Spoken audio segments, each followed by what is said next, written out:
BBC Two and BBC HD continue the untold story of the countryside at war. The Great British Countryside. Setting for one of the most pivotal battles of the Second World War. Churchill called it the front line of freedom. It was a battle fought by the farmers of Britain.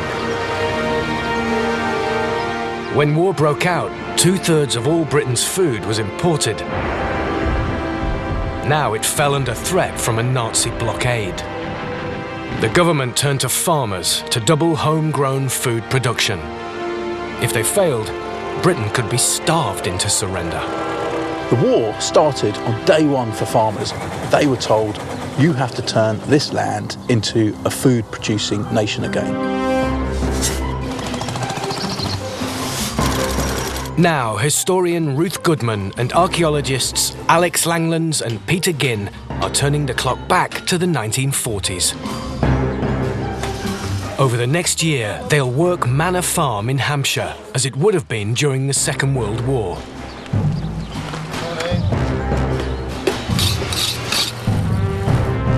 This time, they face the conditions of 1940, when Nazi bombers brought death and destruction to Britain. The team must deal with rationing. That in total is your fat ration. That's particularly hard to make last the week. Make use of every last resource. But this was an experiment. I can see why people hadn't picked it before. And confront temptation round every corner. So you're well on your way to becoming a black marketeer. As the race begins to beat the shortages on the Wartime farm.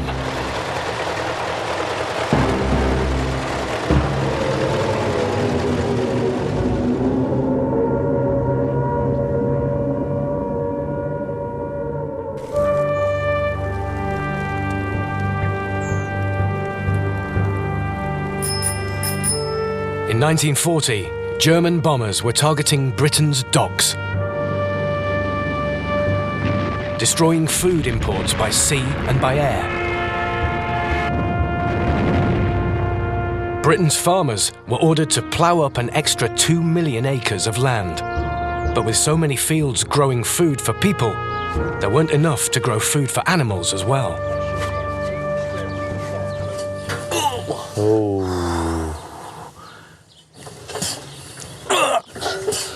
Oh, nearly. Cows are getting hungry. Hallelujah. If you hit the lever and get these belts running. Alex and Peter are preparing feed for their livestock. It was cereals like this that were now in short supply. Peter's milling up a barley meal. It's a classic feed for feeding anything from pigs to cows. But of course, barley could be used to make beer, could be used to feed human beings. So it was considered a waste, really, to feed it to livestock. So if we were to turn that into flour, make it into bread, and you could feed a lot more people than you could animals. Yeah. This competition for land was debated at the highest levels of government. The Ministry of Agriculture had been granted emergency powers to control farming, and they now told farmers the time had come to make a difficult decision. This is a map of Manor Farm, is it? Yeah, this is Manor Farm. The Ministry of Agriculture are breathing down our necks, asking us to grow more food for human consumption. But essentially, looking at this map, there's not a lot of room on our farm for growing wheat. You can't see the map for animals. No, exactly.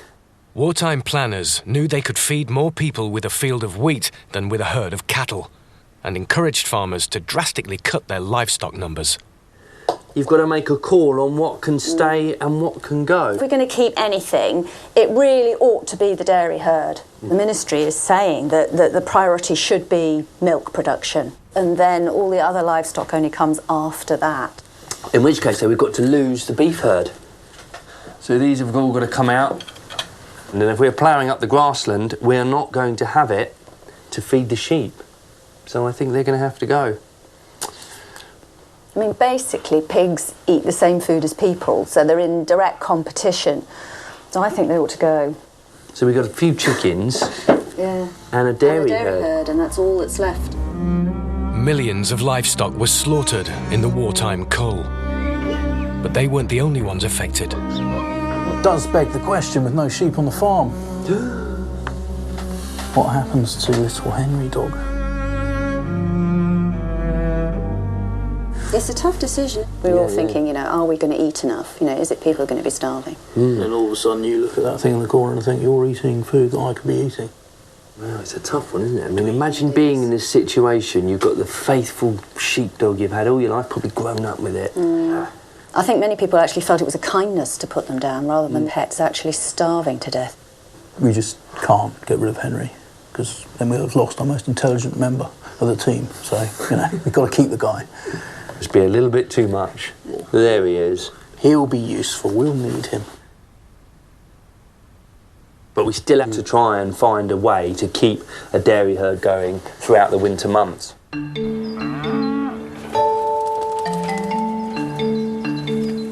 Come on, cows. The Ministry of Agriculture wanted dairy farmers to feed their cows on a foodstuff packed with protein. Silage. Silage is made by starving freshly cut grass of oxygen, preserving its nutrients for feeding over winter. But with so many fields being ploughed up, grass wasn't always available. So the boys must find an alternative. So where exactly is it we're going? We're going to a farm that grows sugar beet, Peter. Sugar beet. Okay. Yep. So get yourself comfy, it's a bit of a drive. And I have to say, I haven't quite mastered the gearbox on this old boy.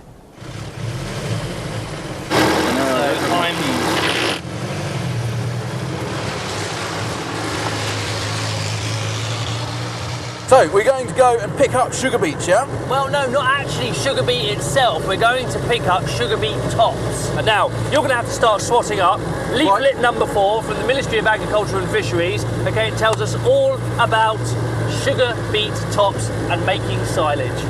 Fresh sugar beet tops are equivalent in feeding value to the same weight of Swedes. Wow. And in normal weather, they may remain fit to feed for several weeks. Yes, but If the supply of tops is too great to feed fresh, the surplus should be ensiled for later use. that's the idea, Peter. If we make a silage clamp or we get some kind of drum we can get the silage in, we can use that feed all the way through the winter.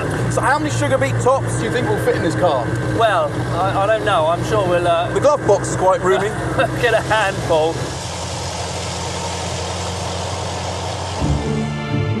Sugar beet was a vital wartime crop, grown to take the place of sugar imports. But vast acres of sugar beet created an urgent need for machines to harvest it. Farmers were required to master some particularly ingenious new contraptions. Hold it, pal. Morning, chaps. Morning. Good morning. Good morning, sir. Alex and Peter have come to meet the men of the Peterborough Farm Machinery Preservation Society, who are trying out one of the earliest of these intricate harvesters, which was made in Denmark in the 1940s. What are you doing here? We're just doing a bit of a modification to try to improve the performance of the machine. Right, okay. So we've caught you at a point of experimentation, have we? You have, yes. This is fantastic for us because this is almost certainly a scene that you would have seen in 1939, 1940 with the outbreak of war and the introduction of this type of technology. Farmers are confronted with this new and innovative equipment which they've got to tweak and tinker with to get to work. And it's exactly what these guys are doing. Basically a lot of fiddling with nuts and bolts. The machine does two different jobs.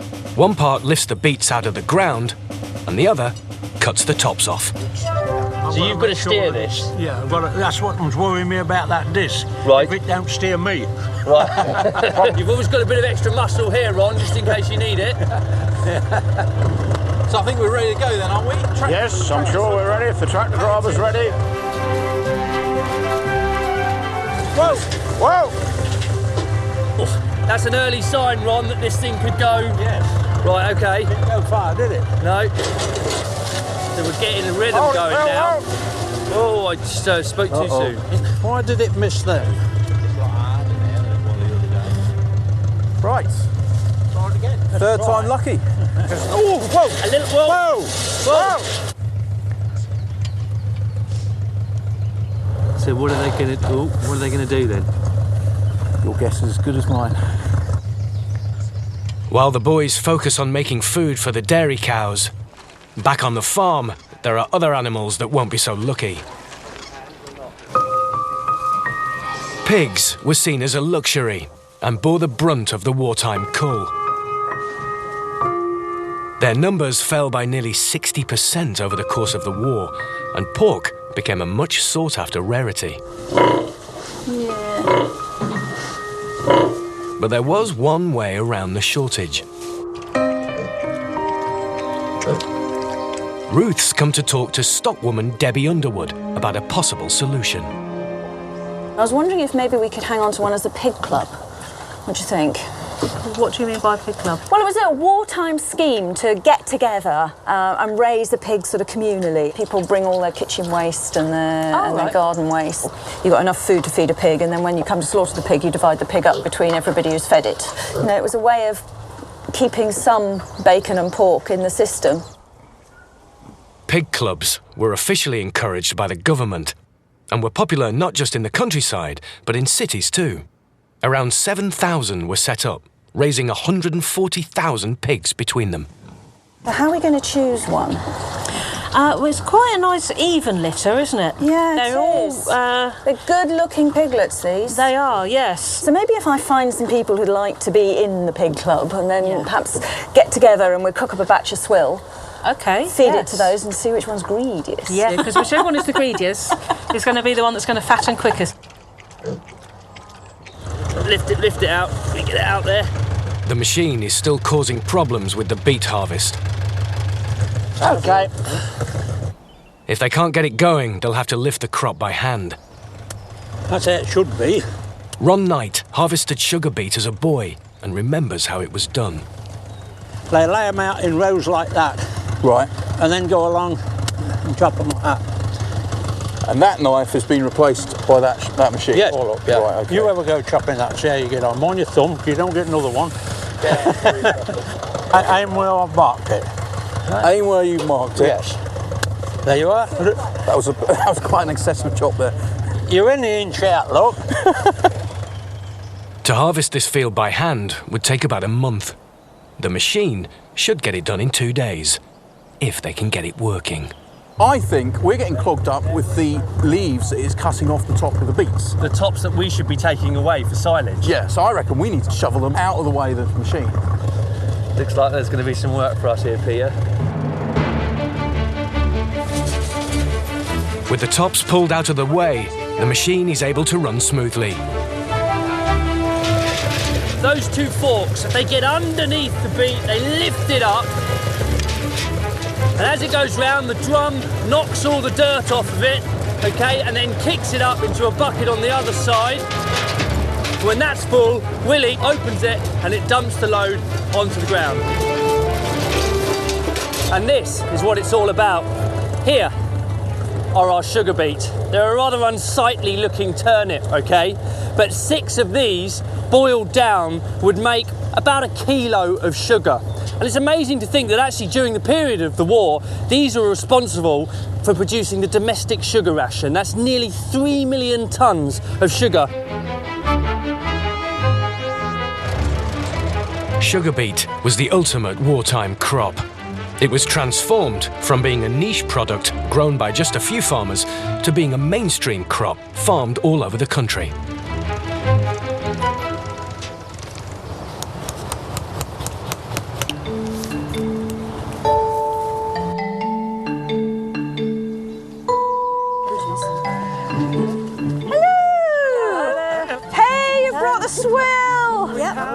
Ruth's got some recruits for her pig club. Let's fatten that pig up.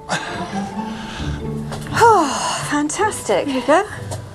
There we are. So what we got? Beetroot thinnings, ones haven't fattened out, tops of old cobbler cabbage plants. Old potatoes there that are no longer suitable for our use. Do you want to slop it all in? I've got some on the go already, boiling away. The scraps will be turned into a soupy swill. All good stuff. The swill was often collected by one designated person. as Pig Club member Jill Dix recalls. Am I right in thinking, Good enough Jill, to that eat. your parents actually were in a pig club during the war? That's right, yes. It was operated by a local butcher. What were you putting in the pig swill? Everything that wasn't eaten, we didn't separate any of it out. If it was food and it wasn't eaten, it went straight to the pigs. And they did also used to take the bones as well. I mean, nowadays people would have kittens about the idea of that. They'd be really worried about contaminating the food chain. Feeding pigs with animal byproducts was linked to an increase in foot and mouth disease during the war. To avoid the hazards, Ruth's pig will only be fed with waste from the garden, not the kitchen. So are you going to be able to keep up the supply of swill then, do you think? We will try. Yes. It's towards the end of the year. It's always more difficult during the autumn. Well, if we can keep it up, 6 months down the line, half a pig between us.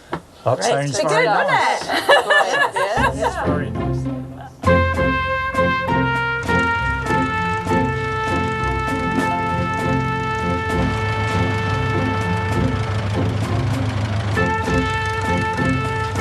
The beets will be sent to a factory to be refined into sugar.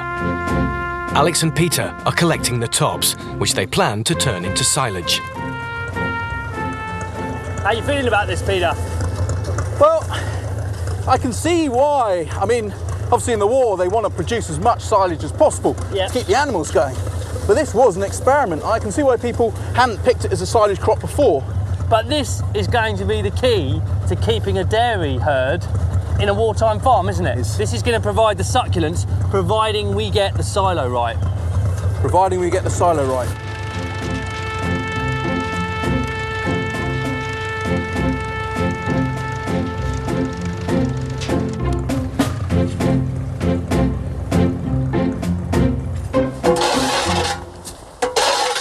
I got that first bucket of swill. Ah, let's have a look. I'm hungry. Funnily enough, it smells delicious. Yeah. Let's see if they're hungry. Right, let's give this Come on a go. then. Guillermo, show us who's a big greedy pig. What do you think? Oh, she's turned her nose up. Yeah. Which is quite easy for her. Well, this is going well. This is going really well. Ruth's plan is to choose the greediest pig for her pig club. Come on then. A little bit closer. Well, they're quite intrigued by this, aren't they? They are, aren't they? They're interested. They're not actually eating it yet, Oh, but... yes, they are. Yes, they are. Especially her with a little short tail. Yes. Little shorty. That's the little female, so that might be quite a nice one to keep. Let's have a look at her. Go on, grab her. Let's have a look. Well, she's certainly noisy. Listen to you. This is the one with the short tail. Please. She's good, isn't she? And look at that fat belly on her. Yeah. Yeah, I think so. I think this is the one for us. Ruth will keep Shorty and Snowflake, but the other pigs have to go. Yeah, I know you do. Yes, you are. One thing to another.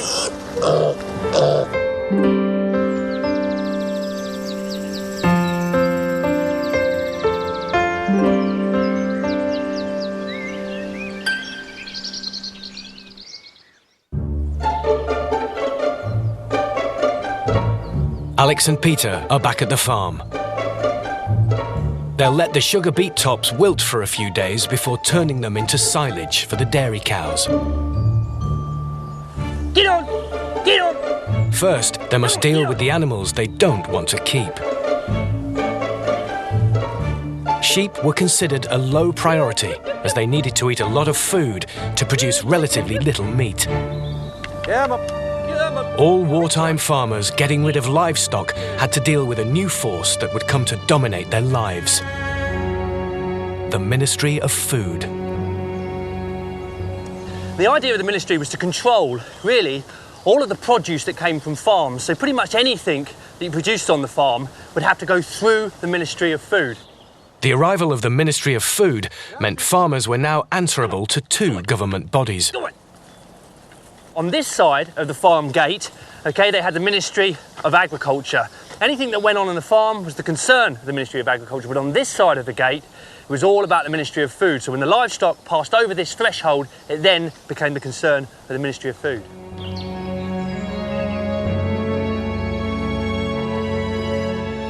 The Ministry of Food was responsible for the biggest food distribution network attempted anywhere in the world. The rationing system. I've got here the ration for one person for 1 week in 1940. Of course, not everything was rationed. You could, in fact, have as much bread as you could afford, as much vegetables as you could get your hands on, but a whole range of things were rationed. Rationing began in January 1940, with bacon the first meat to go on the list. 4 ounces per person per week. You could have it as ham instead, but not as well as. It amounts to about 4 slices. The butter, however, is even more scarce. Can you imagine trying to manage on that much butter a week? You were allowed other fats. This is for cooking fat. And that in total is your fat ration. That's particularly hard to make last the week. Joining the first wave of rationing was sugar, around 12 ounces per week. So if these foods were rationed in January, by March, meat, fresh meat, had joined the ration. Unlike these, which are based on weight, meat rationing was done upon value, how much money you were allowed to spend. If, in 1940, you bought a really good piece of meat, this is how far your 1 shilling and 10 pence took you. So that would be a week's meat. Not bad, but you'd only eat meat, say, 2 days a week. You could, however, be a bit more canny. If I bought something like a shin of beef, which you can see immediately is a less quality cut, I could have an awful lot more. That there is 1 pound of shin of beef, and I could, in fact, have had 3 times that amount for the same rationed money that I had for that cut of beef. And alongside it, offal. And I've got here kidney and liver. This amount of offal cost the same as that little bit of beef. Now, to a modern eye, you might think, well, that's not so bad. That's not so very little meat. And it's true. But this is the peak of meat eating during the war. At the beginning of the war, you were allowed all of that. As the war went on, the amount of ration for meat reduced and reduced and reduced and reduced. So within a year and a half, it was half that size. Suddenly, your ration was just 1 of those a week. The Ministry of Food made huge efforts to get people to accept the rations system. People talked a great deal about fair shares, about fairness. At this time of difficulty and scarcity, the whole of the rationing system was presented to the population as about fairness, so that everybody had ration cards, including the royal family. And that was important to people. It made people feel quite differently about the whole system. But though the scheme was based on fairness, those in the countryside had certain advantages.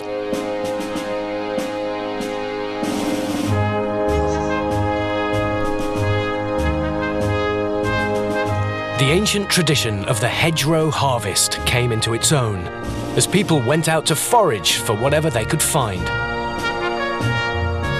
Here, Henry, you were supposed to be spotting these. Even in the depths of autumn, nature's bounty could be pressed into use. There's no doubt about townies came off a lot worse during the war. You're out here in the countryside, you've got so many more resources at your fingertips. I mean, whether it's finding your mushrooms or acorns on the floor or horse chestnuts or sweet chestnuts or blackberries or whatever. You know, there's just so much more food about in the countryside. There's loads of food, really, when you start looking. Alex and Peter are getting on with the job of deciding which farm animals to cull.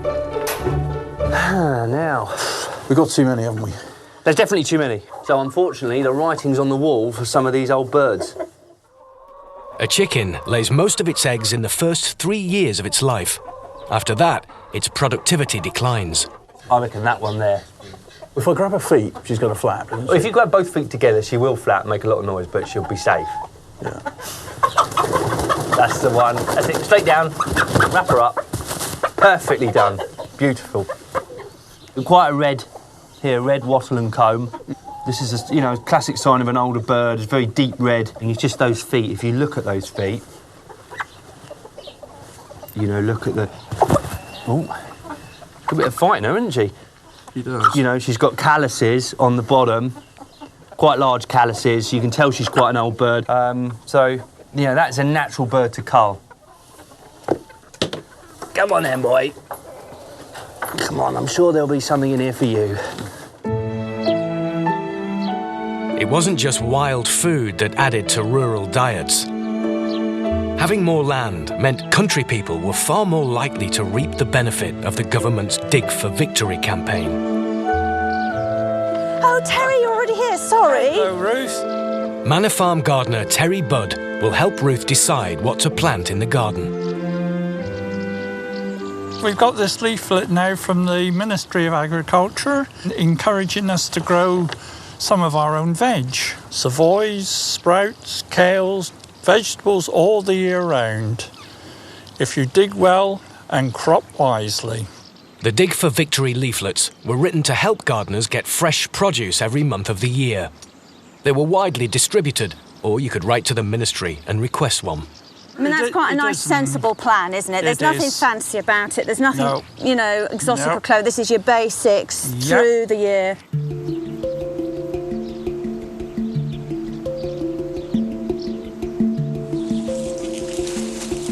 There are already some vegetables to harvest in the garden, and Ruth's making them go as far as she can.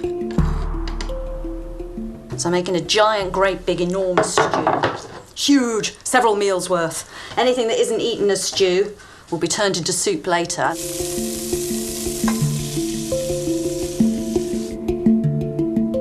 Yum, I do like mushrooms. Ruth's stove is powered by paraffin.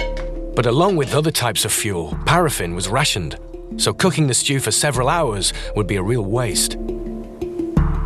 There was a popular wartime solution that Ruth's keen to try. This is my cunning plan. I'm going to make a hay box. Now, the funny thing, a hay box, there's no heat source. It's sort of just insulation. But it does the job that you might think of, say, like a slow cooker. So, hay.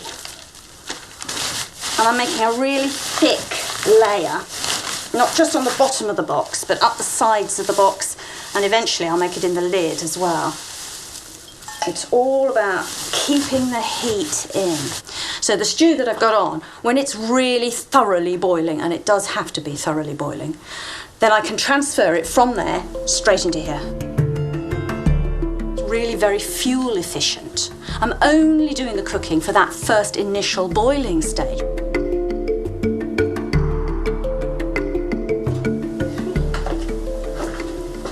Snuggle it down in there.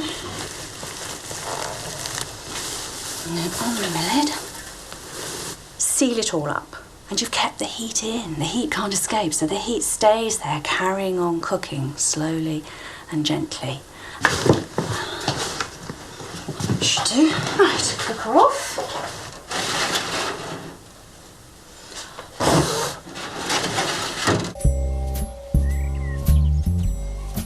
The perks of living in the countryside didn't go unnoticed by outsiders.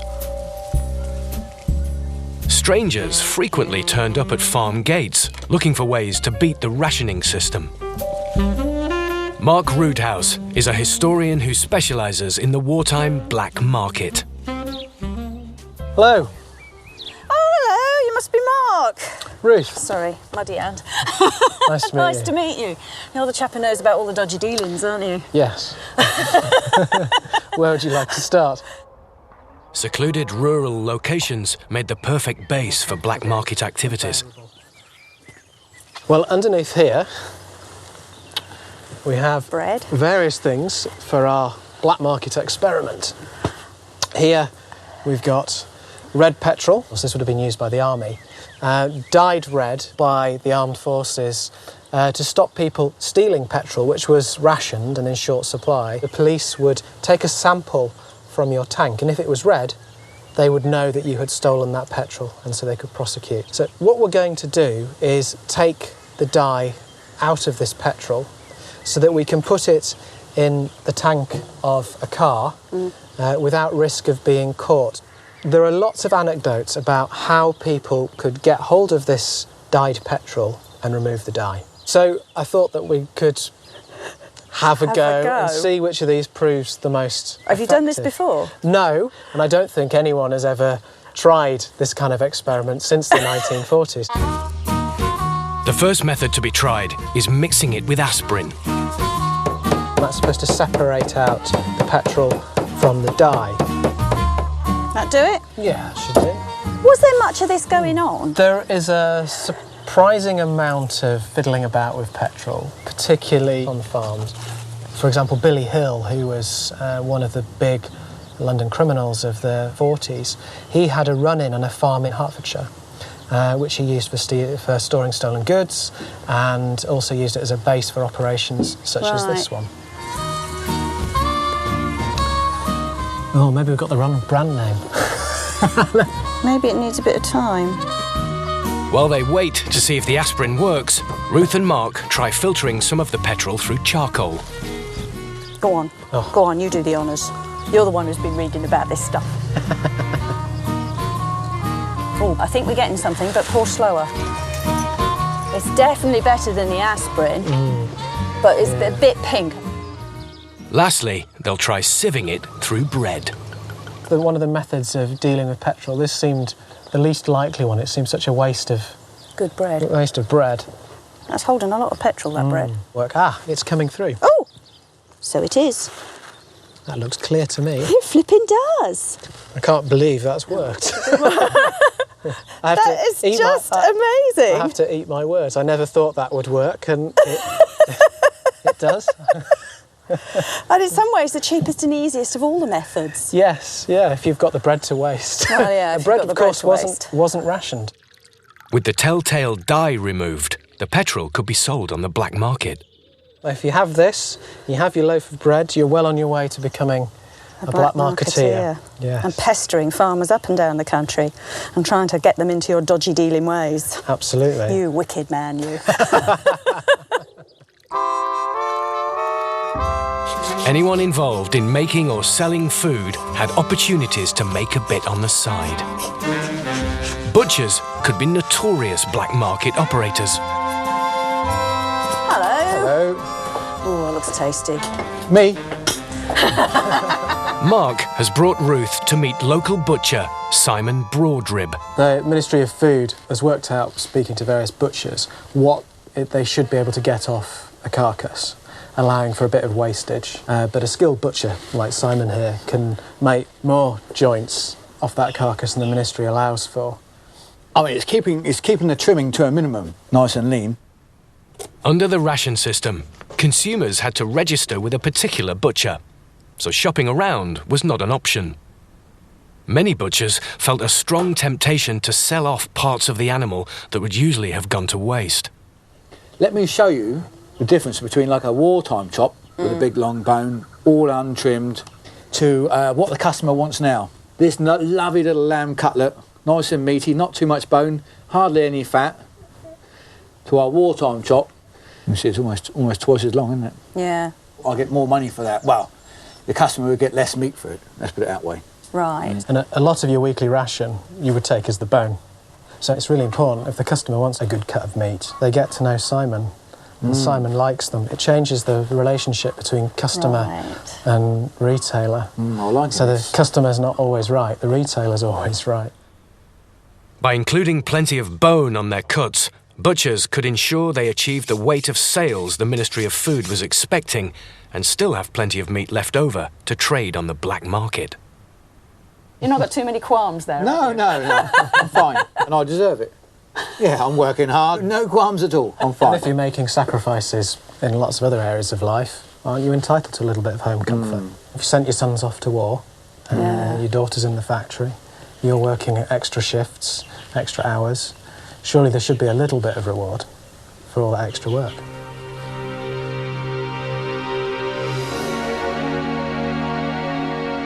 By the autumn of 1940, black marketeering was becoming widespread in the countryside.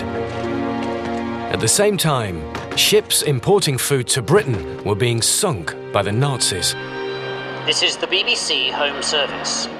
Among them was the HMS Jarvis Bay, whose heroic self-sacrifice enabled the rest of her convoy to escape. I would first like to mention the gallant action of the Jarvis Bay. Without one thought for their own safety, her crew immediately attacked the raider, without one thought of defeating the enemy. Words fail to express the gallantry of the men aboard the Jarvis Bay. Really emphasises the cost of human life. It does make you think about the value of what they were carrying on those convoys, doesn't it? You know, and if you've been wasting that, if you've been doing something a bit dodgy, you know, meaning that more stuff had to come in, then you're culpable. Many people in 1940 who had perhaps not taken the rationing system quite as seriously may then have reflected back on the severity of what they were doing. It's time to see whether Ruth's hay box has done its job.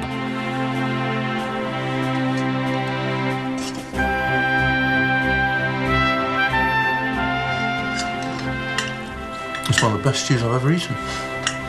Those hay boxes, they're really efficient, aren't they? But you use less fuel, I suppose. Less fuel, right. And less time as well. Tea. Brought in from the four corners of the Empire, Peter. Thanks to the brave merchant shippers. And drink to them. It's a merchant seaman.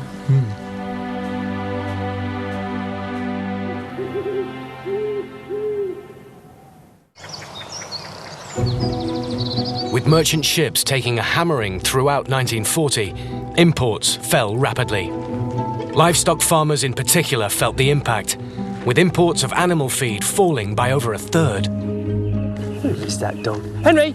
Come on, Henry. Mind of his own. Homegrown alternatives like silage now took on a new urgency, and the boys are ready to have a go at making it. The first step is building an airtight container, or silo, for the sugar beet tops. But there's some bad news. We have the remnants of a sugar beet crop. Look at this. We've got, look, hoof prints, cow poo. I wonder who the culprit was. The cows have got into the field where the tops were kept and eaten them. They've eaten all the green material and left us with the actual sugar beet, Peter. And they've had a good old snack on what is essentially their winter feed. So they've raided the larder early, haven't they? They really don't understand. This is all for their benefit. Yeah. All we're going to have to do is we're just going to have to go out there with the scythes, with the forks, and get some more material.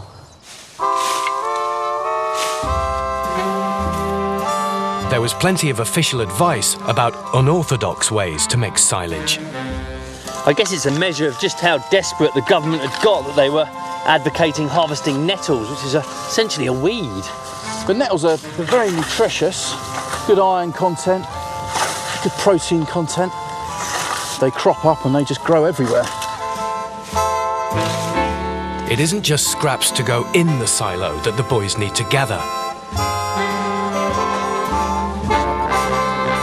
There must also forage for materials to make the structure itself. All of the metal in Britain in 1940, of course, would be used to build bombers, fighter planes. So we're going to have to make do, basically scrap from the farmyard. Problem is, it's a lot of work, isn't it? It's a hell of a lot of work. We need some help. I think I should get down the labour exchange and see if we can't pick ourselves up a couple of land girls to help us out with this, because we're going to need it. The wartime drive for food production meant extra labour was desperately needed. An intense campaign encouraged women to join in the Battle of the Fields. Thousands responded, and the Women's Land Army soon became a feature of farms across the country.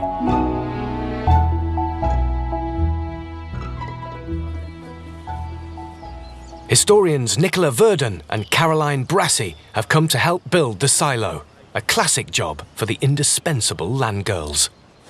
And this is Peter. Hi. Peter, Nicola and Caroline. They're our land girls for the day. So Nicola, shall we get cracking on sorting some of this tin out. If you do that, if we go grab some tops to stick in it. Sure. When we finally build it, if we finally build it. Henry's not enjoying this damp ground, is he? I don't think anyone's enjoying this damp ground. Land girls worked at least 50 hours a week, with full-timers paid roughly 2/3 the wages of male agricultural labourers. Nicola Verdon has written extensively on the history of women in the British countryside. Was there a clamour then to join the Women's Land Army? Certainly it was a very attractive proposition for some women who saw it as a way to get out the city centres and to enjoy the outdoor life. They may have had a certain image of what farm work was like, and of course the government propaganda and the posters and so on were rather glamorous. Right. And I think the reality when they got here was rather different. I mean, it must have been quite a steep learning curve then for many of these young girls coming from the town to a completely sort of alien environment and an alien set of jobs. Farmers and also a lot of women themselves had to be persuaded that they were both physically capable of doing the work and doing it well. Yeah, yeah. So there was quite a lot of prejudice amongst the farming community. Well, women proved themselves. They proved that they were physically capable of doing the work, that they were honest and kind of honourable workers. So a lot of farmers were won over. Certainly a great story, and we're incredibly indebted to you for your help today, because otherwise I don't think we'd get this done in the time we have. The number of women in work rose by over 2 million between 1939 and 1943, and voluntary organisations also flourished. So they've mostly all dropped in the orchard.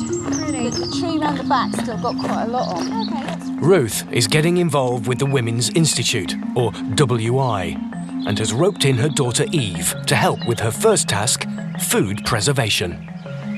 So, Mum, what exactly is the WI? Well, it's a women's organisation that was very much part of that whole desire to do your bit and to try and sort out some of the problems that war had caused the population. And food preservation was high on their agenda.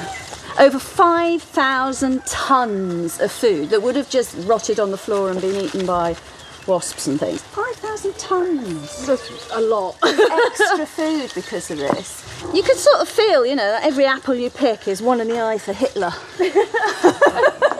He ain't going to starve us out because we're going to sort it. Yeah. Ruth will collect apples from all over the farm, then take them to a WI centre to be preserved. At the silo, the girls of the Land Army are proving their worth. Okay, this one's a bit shorter than that one. Doesn't matter about the length, but the camber will be the same. Right, okay. The internal circumference. Does that make sense? I haven't got a clue what you're talking about. The thing is, I've worked with Peter for years, so I know his strange language. But not all women were accepted into its ranks. An infamous rejection was that of London-born Amelia King, who tried to join the Land Army in 1943. Caroline Brassey has studied Amelia's case. Initially, she was rejected from the Land Army, from serving, because she was a black woman. The woman who was recruiting noted the colour of her skin and suggested that it might be a problem. And Amelia was rejected 4 times, and eventually she went to her MP and questions were raised in the House of Commons. Yeah. And that's when it hit the headline. Amelia's plight was taken up by the national press. The Land Army claimed that no farmer would employ a black woman. But one farmer went out of his way to challenge this. Alfred Roberts. He said, well, she's willing to work, I'm happy to take her on. So she said, yes, I'd like to do that job, but only if the Land Army employs me as a land girl. It was, a matter of principle, but she wanted them to take her on. And of course, the fact that he had come forward undermined their argument that they couldn't find her a place because of prejudice with the farmers. So they took her on. The story was especially famous at Manor Farm, because Alfred Roberts was a neighbouring farmer. Where are you here then in this photograph? Well, I'm in the background somewhere. His daughter, Betty Rudd, worked side by side with Amelia King on the land. Is that you there? Yeah, that's me. So you're right behind Amelia? I'm right behind her, yes. Betty, your father was the farmer who gave Amelia King a job. Yes, he was, yes. Do you know why he did that? Well, because he felt so strongly about it. Why should she be refused to work? It was in the headlines in every paper at that particular time, and nobody would accept her. So he immediately got hold of the phone number and phoned these people and said, she certainly can come here. Amelia came and she was sort of part of the gang. Do you think she enjoyed her time here, or...? She did, and she was very good. And also the other girls were good to her. You know, they accepted her. It was hard work. Yeah. Very hard work. You know, when you think of it, looking back, they all said, it seems like 5 years sort of just went like that. Yeah. Because we were enjoying ourselves so much, working and doing things for country. Yes. And growing food. Growing food, yes, which is the essential thing. After her time in the Land Army, Amelia King disappears from the pages of history. It's believed she died in 1995. But her actions as a young woman helped to chip away at the prejudice in British society as wartime pressures forced barriers to be broken down.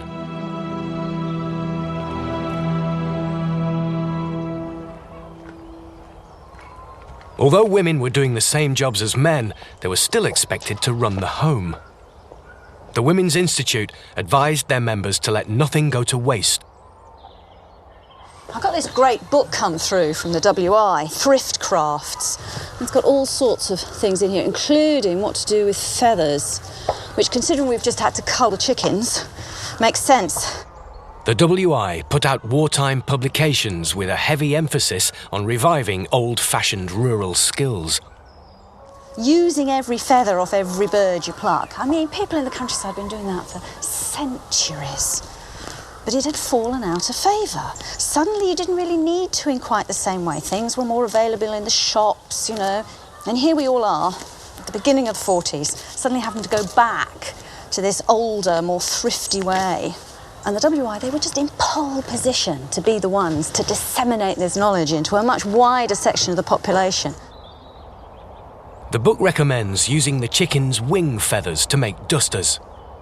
As well as being the very best feathers for feather dusters, the wing feathers are almost some of the hardest to pull. I mean, you'd expect it really, wouldn't you? By far the biggest and toughest, and you've got this nice strong quill at the bottom, which is what makes them so good for the job. It doesn't actually say in the book how you're supposed to make the feather duster, it just says that you should. So I thought I'd probably just sort of tie them with some thread. And then my theory is, if I start with a little, sort of like a posy or a tuft to be the top. I wonder if this is going to work.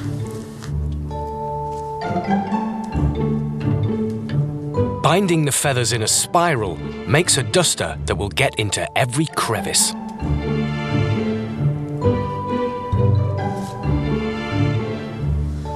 Quite serviceable, I think. Thank goodness for the WI and all their little booklets.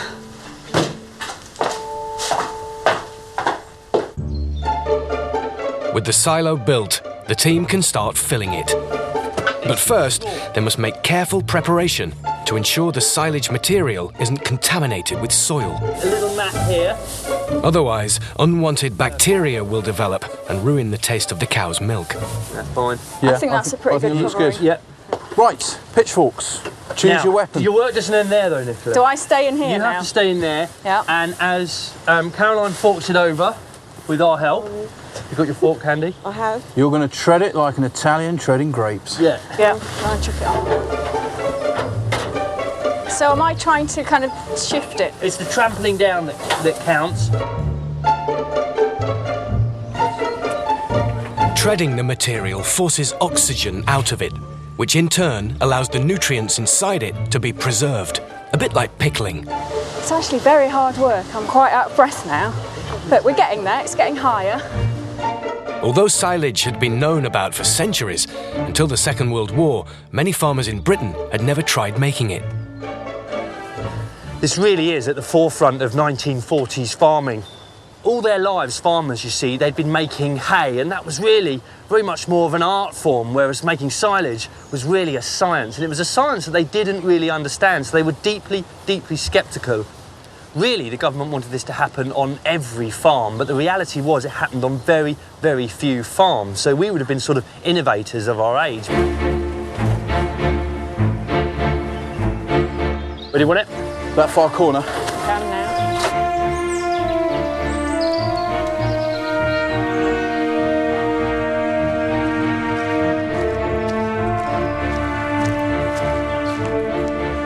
The Women's Institute Preserving Day has begun.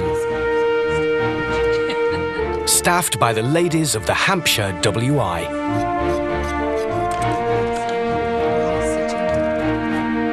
Throughout the war, centres like this operated all over the country, preserving thousands of tons of produce for the nation. Anne Stamper is the WI's archivist and has come along to supervise proceedings. I mean, the sheer numbers of tins, the sheer numbers of pounds of fruit, it's huge. Yes, yes. I mean, just on this one page here, 68.5 pounds of fruit, 41.5 pounds of sugar, and that yielded 74 pounds of jam and jelly. Free. Free. In one day. Yeah. But though the WI was famous for jam making, that wasn't the only preserving method at their disposal. Yeah, so that's why you've come. In 1940, home canning machines were donated to Britain from North America. But home front housewives had never seen this technology before. You don't hear much about home canning, do you? Not very much, no. Have you done it? I haven't done it, no. Really? No, You've never I done have it? never. Has anybody here ever canned any fruit? No. Bottled and jammed, but not canned. Not canned. Oh, I hope we get this right then. Oops. Ruth's about to put this machine into action for the first time since the Second World War. Line it up carefully. Sits in there. Sits in a groove, actually. That's quite easy. Right. So lock it in. Right. Clunk. And now... Got to turn the handle at least 20 times. Better. 1, 2, 4, 5, 6, 7, 8, 9, 10, 12, 13, 19, 20. Did anything happen there? Stuck. It seems to have worked. So then this has got to be sterilised. So this is what this other pan of water's for. That's right. So we sort of cook it in the can. I think we can get the hang of this. After being peeled and cored, the apples are covered in sugar syrup to make sure no oxygen gets in. Working closely with the Ministry of Food, the WI sent their produce straight into the rationing system, with no reward for themselves. And all these people in here, they would have been volunteers. Oh yes, these women or other WI members would be coming in here from 9 in the morning till 5 in the evening. So as a volunteer, you know, making a gift of your apples, making a donation of all your time, you get nothing back personally. No, it's your contribution as a countrywoman to winning the war.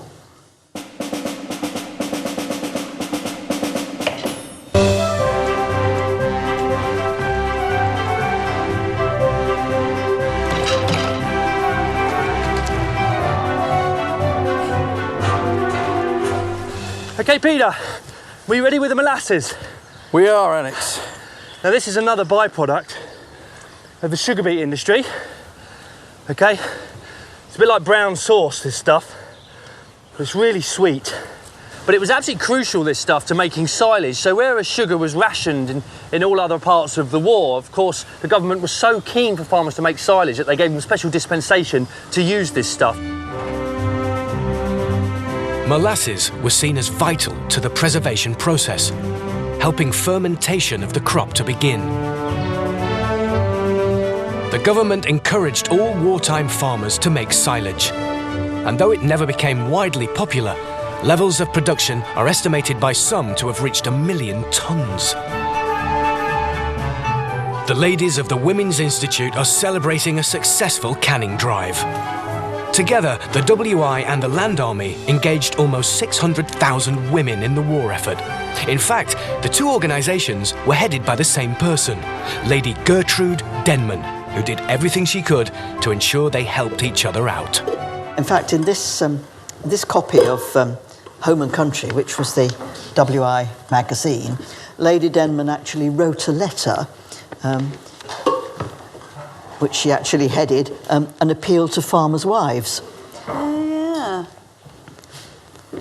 The prejudice against a woman attempting to do a man's work dies hard. Well, that's true enough, isn't it?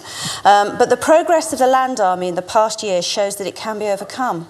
And very practical too. I mean, she goes on in that letter to suggest that one of the ways that WI members can help is by inviting land girls into their houses to have a bath if the place where they're working hasn't got a bath. Yeah. And she suggests they come as guests to the WI meetings, and indeed that did happen, and quite a few joined the WI. Yeah, well, it's looking good. You're getting higher. In tribute to their sisters in the field, the ladies of the WI are rounding off the day with the Land Army's official anthem, Back to the Land. Back to the land, we must all lend a hand. To the farms and the fields we must go. There's a job to be done, though we can't fire a gun. We can still do our bit with a hoe. When strong, you must get along, and you'll think that the country lies grand in its clay. Race against time, this, Peter. Yeah, rain's coming. Gotta move faster. A little overlap there. Yeah. Not a bad job, that. That's a brilliant job. It makes you realise how hard work it was. It's been a tough one, but we're extremely grateful for your help. With autumn's bounty safely preserved, the team are ready to face the winter and the shortages that wartime would continue to bring. If you come with us back to the land. Hip hip! Next time, an influx of evacuees means a shortage of space. It's warm, it's dry, better than being in the city centre of Southampton. Emergency repairs are needed. Whoa! Peter, what are you doing? Is it edible? And the team prepare for Christmas under fire.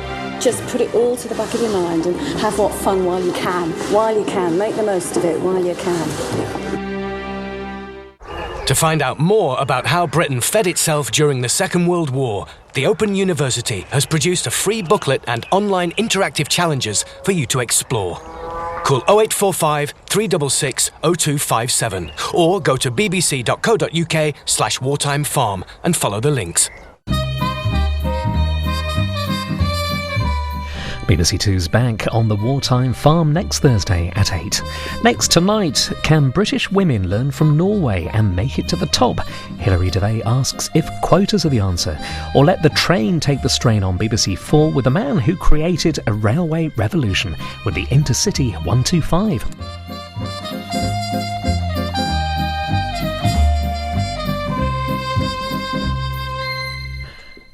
Learn how people lived in wartime Britain in this BBC book which accompanies the series.